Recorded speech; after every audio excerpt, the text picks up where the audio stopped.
vista cansada após os 40 anos. Por que isso acontece? Eu fui envelhecendo, cada vez mais minha vista foi ficando cansada, tive que mudar grau de óculos, eu comecei a usar óculos. Eu vou explicar para vocês por quê. É uma queixa muito frequente de todas as pessoas após os 40 anos, de começar a ter dificuldade, às vezes, para leitura, leitura de perto, né? A vista começou a ficar um pouco embaçada, a vista começou a ficar cansada, não está conseguindo ver as coisas como conseguia antes, né? Isso assusta muitas pessoas, né? O que eu costumo explicar? Existe naturalmente o processo de envelhecimento do nosso corpo, e alguns órgãos são mais sensíveis a esse processo de envelhecimento, e o olho é um deles, né?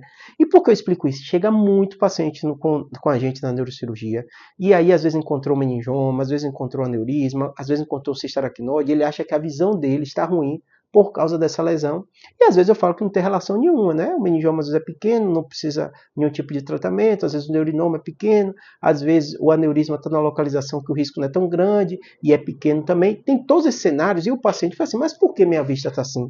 Eu acabei descobrindo essa lesão por causa da minha vista, ou eu fiquei preocupado porque minha vista ficou ruim. O médico falou que se eu tivesse alguma queixa visual, eu poderia ser o tumor crescendo, alguma coisa desse jeito, né? E realmente, né, os sinais de hipertensão intracraniana, há uma compressão aqui do nervo da visão, e realmente o paciente pode ter uma vista embaçada por causa disso, né? Mas é um cenário completamente diferente. Muitas vezes é um cenário de dor de cabeça, é um cenário de tontura, é um cenário de um paciente que muitas vezes tem um tumor crescendo e a gente vai fazer investigação. No caso do processo de envelhecimento, o paciente basicamente tem essa dificuldade de enxergar, de leitura próximo, né? Isso vai agravando. Por que isso acontece? A gente tem uns músculos aqui que eles naturalmente, durante toda a nossa vida, eles vão regulando e ajudam a gente a conseguir encontrar um foco. Com o processo de envelhecimento, esse músculo ele vai modificando, vai ficando enrijecido, vai perdendo um pouco sua função. E naturalmente, com todo mundo, vai chegar o processo dessa presbiopia, dessa vista cansada, que vai precisar de uma lente corretiva para justamente fazer esse processo de leitura, conseguir focar melhor.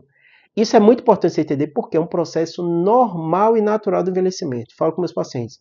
A pele não enruga, o cabelo às vezes não fica branco, né? O músculo você perde um pouquinho o processo de envelhecimento após 40 anos. Também acontece isso dentro do olho e você vai precisar do oftalmologista avaliando. Claro que existem outras doenças, né? Como catarata, às vezes mais para frente, né? Glaucoma, que às vezes também pode começar a ansiedade, que pode interferir.